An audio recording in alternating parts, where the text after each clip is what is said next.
श्री स्वामी समर्थ. तुमच्या घराच्या मुख्य दरवाजावर लावलेलं तोरण तुमचं नशीब बदलू शकते, हे तुम्हाला माहिती आहे का? जर अजूनही तुम्ही तोरण फक्त सजावट म्हणून लावत असाल तर हा व्हिडिओ शेवटपर्यंत नक्की ऐका, कारण आज मी तुम्हाला तोरण मागचे असं रहस्य सांगणार आहे, जे ऐकून तुम्ही आजपासून तोरण कधी आणि कसं लावायचं हे कधी चुकीचं करणार नाही. नमस्कार माझ्या लाडक्या भगिनींनो आणि माझ्या स्वामी समर्थ भक्त परिवारांनो. श्री स्वामी समर्थ महाराजाच्या चरणी कोटी कोटी प्रणाम. आजचा हा विषय खूप खास आहे, खूप महत्त्वाचा आहे आणि प्रत्येक घराशी संबंधित आहे, म्हणून हा व्हिडिओ शेवटपर्यंत नक्की ऐका. आपण रोज आपल्या घरात पूजा करतो, देवाला नैवेद्य ठेवतो, पण एक छोटीशी गोष्ट आपण अनेक वेळा दुर्लक्ष करतो आणि ती म्हणजे आपल्या घराच्या मुख्य दरवाजावर लावलेले तोरण. मित्रांनो, तोरण हे फक्त सजावट नाही, ही एक ऊर्जा आहे, ही एक सकारात्मक शक्ती आहे जी आपल्या घरात सुख, समृद्धी, आनंद आणि शांती घेऊन येते. ज्या घरात योग्य पद्धतीने तोरण लावलं जातं त्या घरात नेहमीच आनंदाचं वातावरण असतं. तिथे नकारात्मक ऊर्जा थांबत नाही. धार्मिक दृष्टिकोनातून पाहिलं तर तोरण म्हणजे देवाचं स्वागत करण्याचं एक माध्यम आहे. जेव्हा आपण दरवाजावर तोरण लावतो तेव्हा लक्ष्मी माता आणि गणपती बाप्पा आपल्या घरात प्रवेश करतात असं मानलं जातं. तुम्ही कधी लक्ष दिलं आहे का? सणासुदीला आपण घर सजवतो, पण सर्वात आधी काय लावतो तर तोरण, कारण तोरण म्हणजे शुभारंभ. वास्तुशास्त्रानुसार मुख्य दरवाजावर तोरण लावल्याने घरातल्या वास्तुदोष कमी होतात आणि घरात सकारात्मक ऊर्जा वाढते. आता तुम्ही म्हणाल की यात वैज्ञानिक कारण काय आहे? तर मित्रांनो, जेव्हा आपण आंब्याची किंवा अशोकाची पाने लावतो तेव्हा ती हवा शुद्ध करण्याचं काम करते, त्यामुळे घरात ताजेपणा राहतो. एक छोटासा प्रश्न तुम्हाला विचारते, तुमच्या घरात आता तोरण लावलेलं आहे का? असेल तर कमेंटमध्ये नक्की सांगा आणि नसेल तर व्हिडिओ पूर्ण ऐकून आजपासून सुरू करा. माझ्या एक ओळखीच्या ताईचा अनुभव सांगते. त्या आधी तोरण लावत नव्हत्या, पण एकदा त्यांनी नियमित तोरण लावायला सुरुवात केली आणि काही दिवसातच त्यांच्या घरातलं वातावरण खूप शांत आणि आनंद झालं. आता आपण जाणून घेऊया की तोरण नेमकं कधी लावायचं आणि कसं लावायचं. मित्रांनो, तोरण लावताना दिशा खूप महत्त्वाची असते. मुख्य दरवाजाच्या वरच्या भागात व्यवस्थित लावलं पाहिजे आणि ते तुटलेले किंवा वाकडं नसावं. घरात सकारात्मक ऊर्जा येण्यासाठी तोरण नीट सरळ लावणे खूप गरजेचं आहे. तुमच्या घराचा दरवाजा कोणत्या दिशेला आहे हे तुम्ही कधी पाहिलं आहे का? कारण दिशेनुसार ऊर्जा बदलते. पूर्व किंवा उत्तर दिशेला दरवाजा असेल तर तोरण नक्की लावा, कारण या दिशेने सकारात्मक ऊर्जा जास्त प्रमाणात येते. आता एक महत्त्वाची गोष्ट, तोरण कधी बदलायचं? खूप लोक एकदा तोरण लावताना आणि मोहिने बदलत नाही, पण हे चुकीचं आहे. सुकलेले पाने नकारात्मक ऊर्जा वाढतात, त्यामुळे तोरण सुकलं की लगेच बदललं पाहिजे. विशेष करून गुढीपाडवा, दिवाळी आणि मंगळवार या दिवशी नवीन तोरण लावणं खूप शुभ मानलं जातं. आणि आपण पानाबद्दल बोलूया. तोरणासाठी 7, 5, 11, 21 किंवा 51 पाने वापरणं शुभ मानलं जातं, कारण या संख्या धार्मिकदृष्ट्या पवित्र आहेत. एक छोटीशी गोष्ट सांगते. एकदा मी स्वतः 11 पानाचे तोरण लावलं होतं आणि खरंच काही दिवसात घरात आनंदी वातावरण जाणवायला लागलं. हे सगळं ऐकून तुम्हालाही वाटतं असेल की आपणही करून पाहावं, तर नक्की करा आणि तुमचा अनुभव मला कमेंटमध्ये सांगा. आता आपण जाणून घेऊया की कोणते पानं सर्वात शुभ मानली जातात.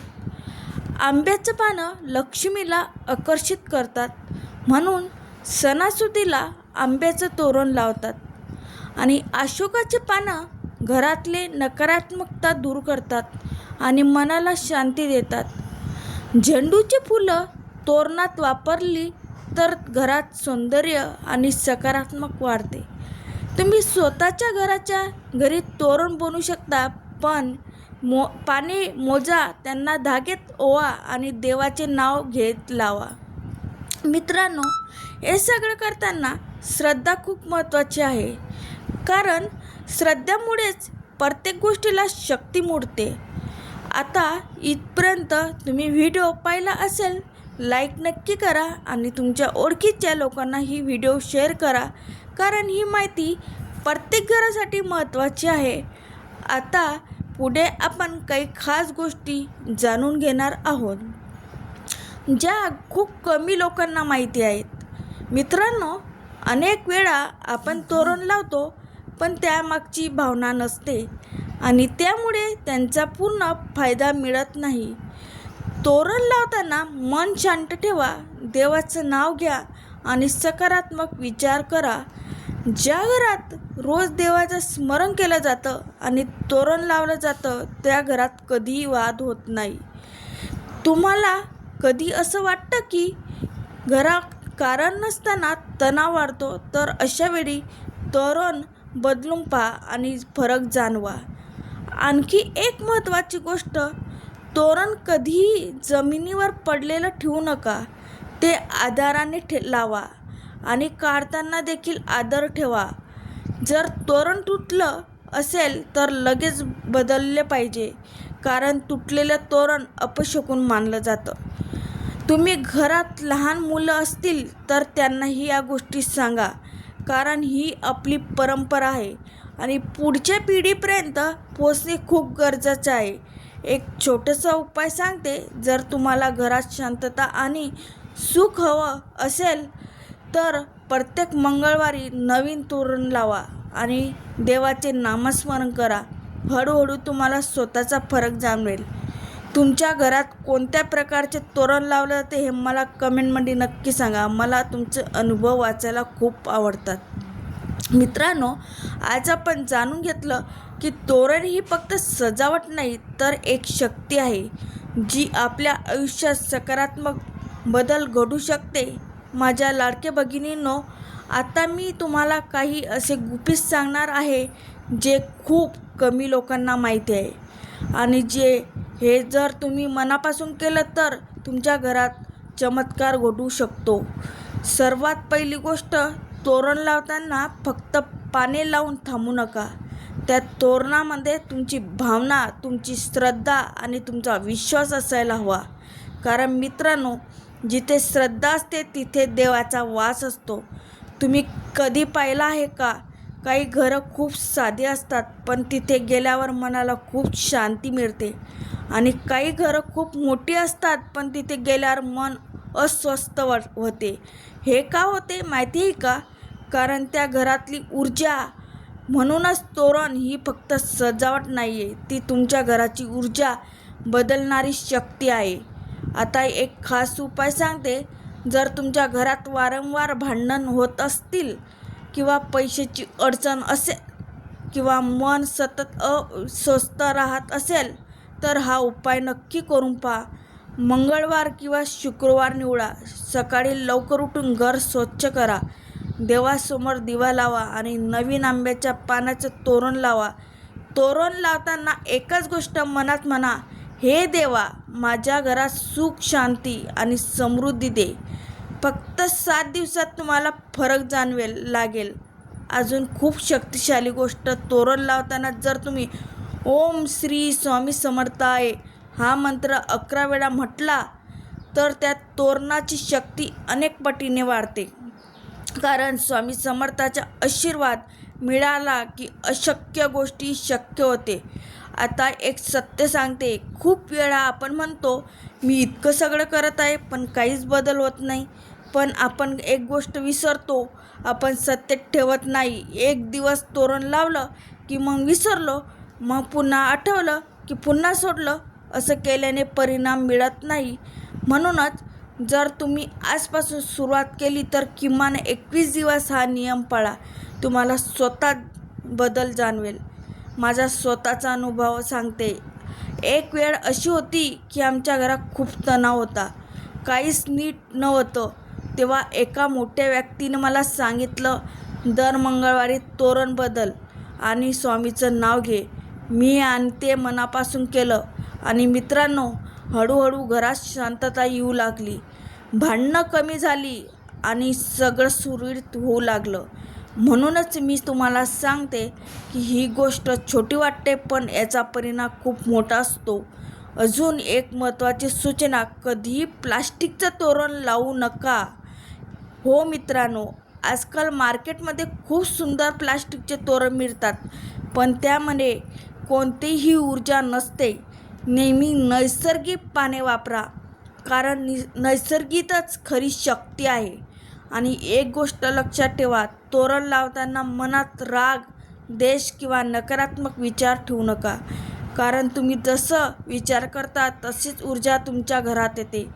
आणि शेवटी तुम्हाला एक छोटंसं आव्हान देते, आजपासून 7 दिवस हा उपाय करा आणि 7व्या दिवशी तुमचा अनुभव मला कमेंटमध्ये लिहा. मी प्रत्येक कमेंट वाचते आणि तुमच्या अनुभवाने इतर लोकांनाही प्रेरणा मिळते. आणि जर तुम्हाला वाटते असेल की हा व्हिडिओ खूप उपयोगी आहे, तर एक काम नक्की करा, तुमच्या कुटुंबात, मैत्रिणींना, नातेवाईकांना शेअर करा. आणि कारण कदाचित तुमच्या एका शेअरमुळे कोणाचं आयुष्य बदलू शकत. शेवटी एक छोटी प्रार्थना करूया. हे स्वामी महाराज, माझ्या घरात नेहमी सुख, शांती आणि आनंद ठेव. आमच्या सर्व अडचणी दूर कर आणि आमच्यावर तुमची कृपा सदैव राहू दे. चला मित्रांनो, इथेच थांबूया. कमेंटमध्ये लिहा श्री स्वामी समर्थ. हा व्हिडिओ लाईक करा, सबस्क्राईब करायला विसरू नका. पुढच्या व्हिडिओला आपण अजून एक चमत्कारी उपाय जाणून घेणार आहोत. तोपर्यंत स्वतःची काळजी घ्या, आनंदी राहा, तुम्हाला भक्तीत राहा. जर तुम्हाला हा व्हिडिओ आवडला असेल तर लाईक करा, शेअर करा आणि आपल्या चॅनलला सबस्क्राईब करायला विसरू नका. श्री स्वामी समर्थ मित्रांनो.